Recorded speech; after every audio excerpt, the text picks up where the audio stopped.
Welcome in SST class.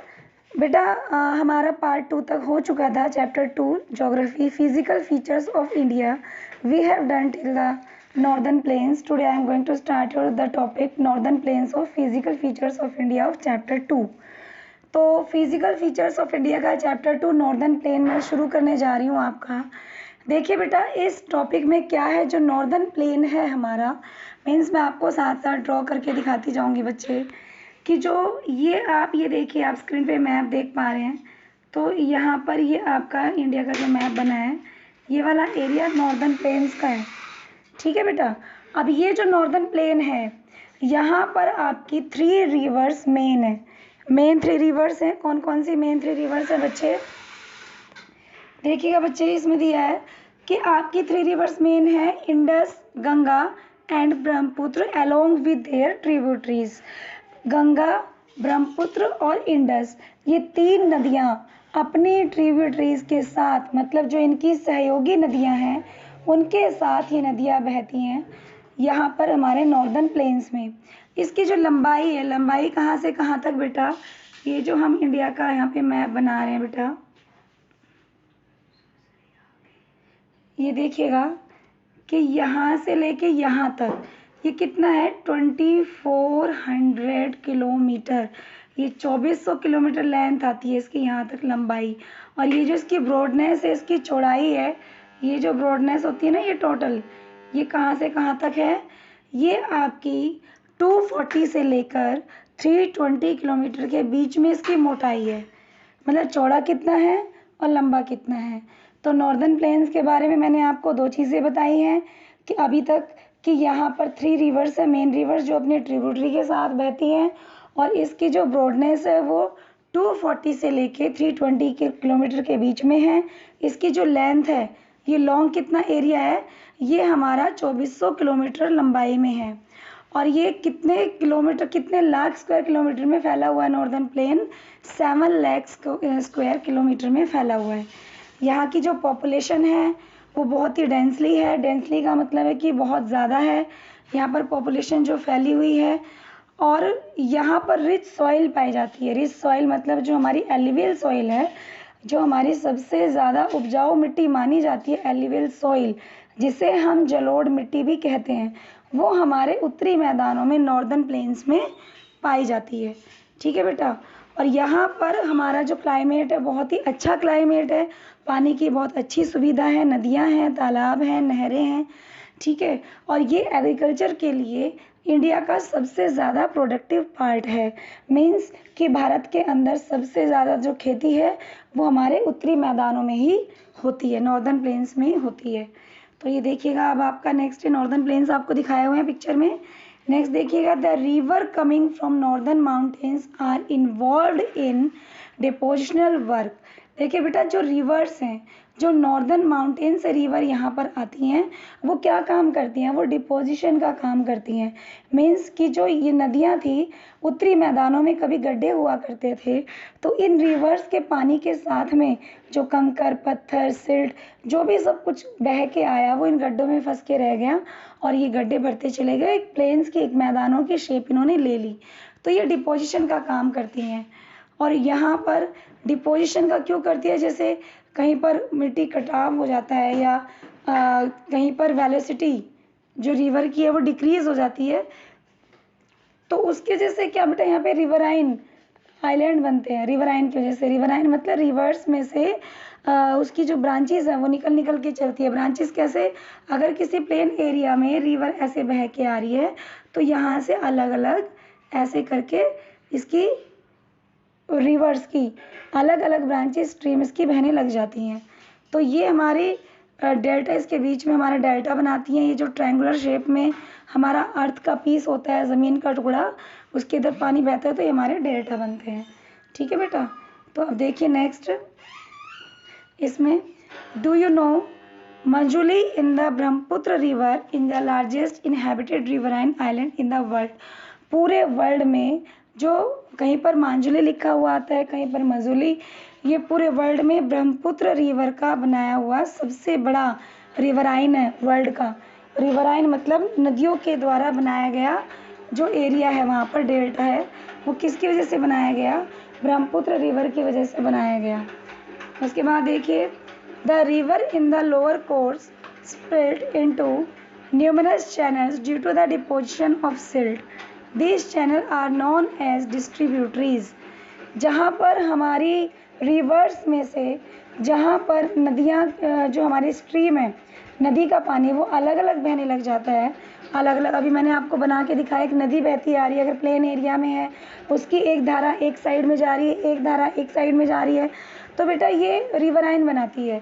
तो ये हमारे डिस्ट्रीब्यूटरीज के नाम से जानी जाती है, जो इसमें से डिस्ट्रीब्यूट हो जाती हैं। जो नॉर्दर्न प्लेन है, अब नेक्स्ट देखिएगा, इसमें जो यहाँ पर है, हम जो नॉर्दर्न प्लेन है वो हमारा 3 सेक्शन में डिवाइडेड है।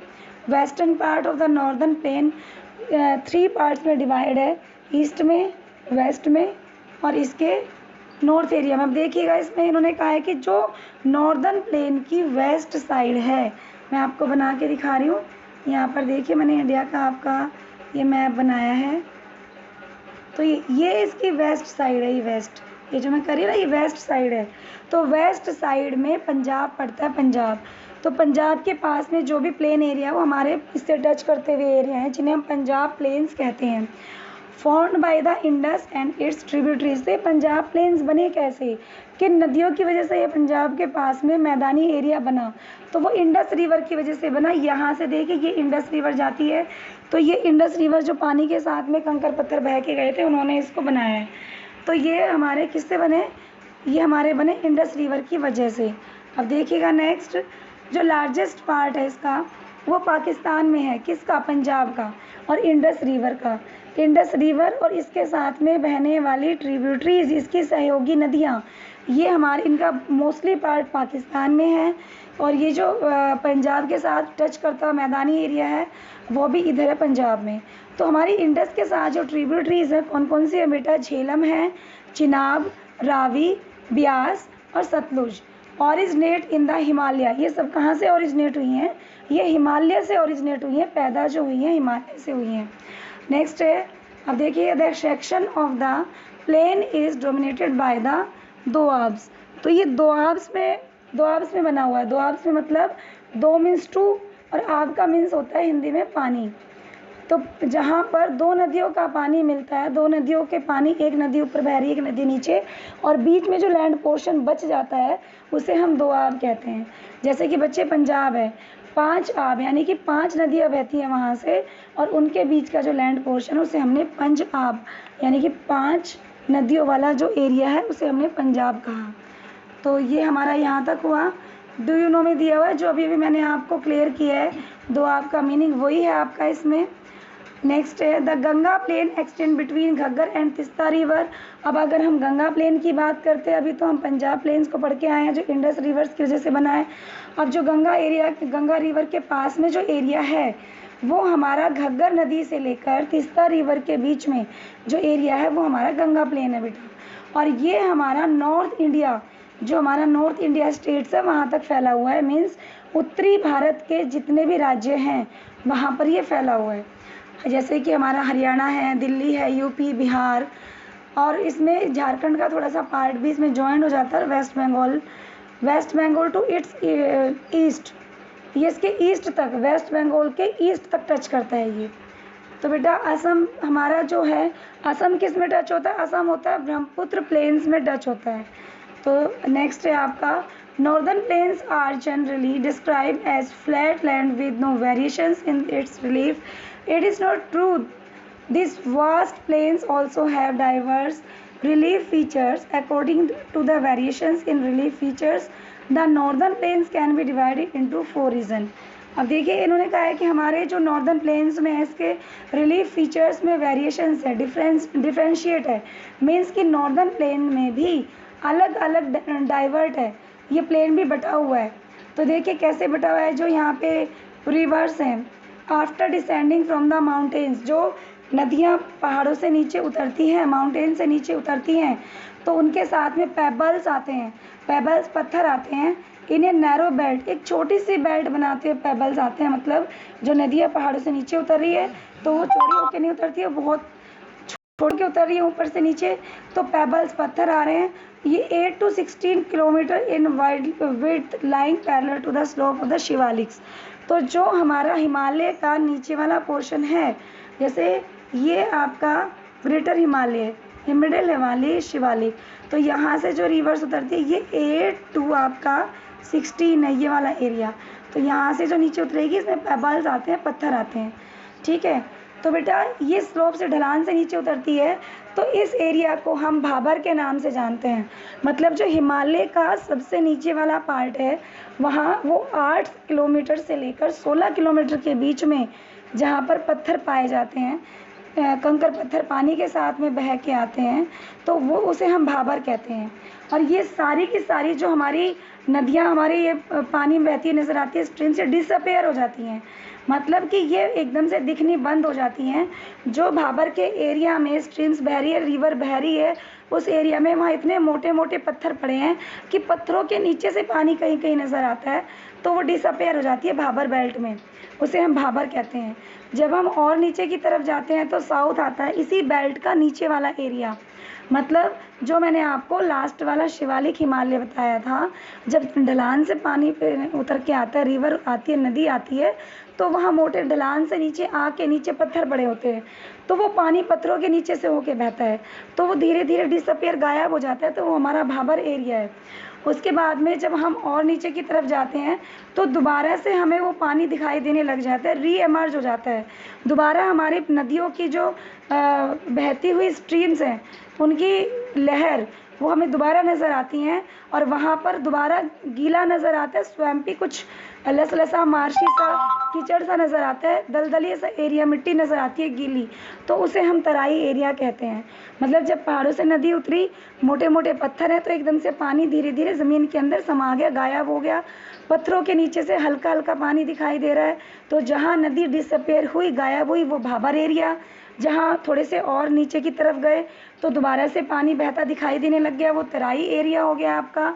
आप देखिएगा नीचे कि जो तराई एरिया है, क्योंकि यहाँ पे पानी है तो यहाँ पे फॉरेस्ट बहुत ज़्यादा है, फॉरेस्ट ज़्यादा है, तो इन फॉरेस्ट के अंदर बच्चे वाइल्ड एनिमल्स भी बहुत ज़्यादा रहते हैं, और यहाँ पे एग्रीकल्चर लैंड भी पाई जाती हैं। यहाँ पर जो माइग्रेंट्स हुआ है वो पाकिस्तान से लोग यहाँ पर आए हैं, फ्रॉम पाकिस्तान आफ्टर पार्टीशन के बाद पाकिस्तान से आके लोग यहाँ पर रहे हैं। Dudhwa National Park in this region, इस तराई एरिया में दुधवा नेशनल पार्क पाया जाता है यूपी साइड में, ठीक है बेटा।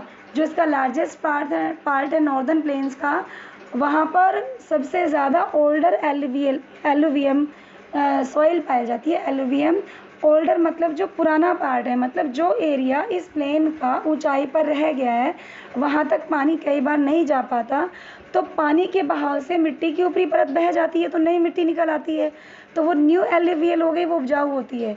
लेकिन कुछ ऊंचाई एरिया पर पानी नहीं जा पाता नदी का, तो वो हमारी ओल्डर एलुवियल सॉइल है, तो एलुवियम सॉइल पाई जाती है वहाँ पर। नेक्स्ट है आपका, देखिएगा नेक्स्ट दिखाया हुआ है कि जो हमारा इसमें दिया है ना, it is lies above the foot plains, flood plains. जो फ्लड प्लेन्स हैं यानी कि वो एरिया जहाँ पर बाढ़ आती रहती है, उस बाढ़ वाले एरिया से एरिया बच जाता है, तो वो हमारा ओल्ड एलुवियम एरिया है। इसे हम भांगर के नाम से जानते हैं, भांगर। जहाँ पर बाढ़ कम आती है, जहाँ पर पानी ऊंचाई पर नहीं पहुँच पाता और मिट्टी की परत पुरानी है, पुरानी एलुवियल सॉइल है, तो उसे भांगर बोलते हैं। तो इस एरिया की जो मिट्टी है उसमें calcareous deposit, locally known as the kankar, उसे ज़्यादातर लोकली लोग उसे कंकर कह के बुलाते हैं लैंग्वेज में। The newer younger deposit of the foot plains are called Khadar. और जहाँ पर बाढ़ आती रहती है, पुरानी मिट्टी उस बाढ़ के पानी में बह के नई मिट्टी निकल के आती है, उपजाऊ मिट्टी, तो उस एरिया को हम खादर कहते हैं। पुरानी एलुवियल वाले को भांगर कहते हैं, नए एरिया एलुवियल सॉइल वाले एरिया को खादर कहते हैं। और ये जो खादर एरिया है ये रिन्यूड होता रहता है हर साल। रिन्यूड का मतलब कि दोबारा से नई मिट्टी आती रहती है, पुरानी परत बह जाती है। ये एरिया फर्टाइल होता है, उपजाऊ होता है, और ये एग्रीकल्चर के लिए बहुत ही अच्छा एरिया माना जाता है। तो आज तक के लिए बेटा इतना ही। मैंने आपका नॉर्दर्न प्लेन्स का ये कंप्लीट किया है, कल हम पेनिनसुलर प्लेट्यू करेंगे। ओके, मेरे चैनल को लाइक और सब्सक्राइब कर देना। Thank you class.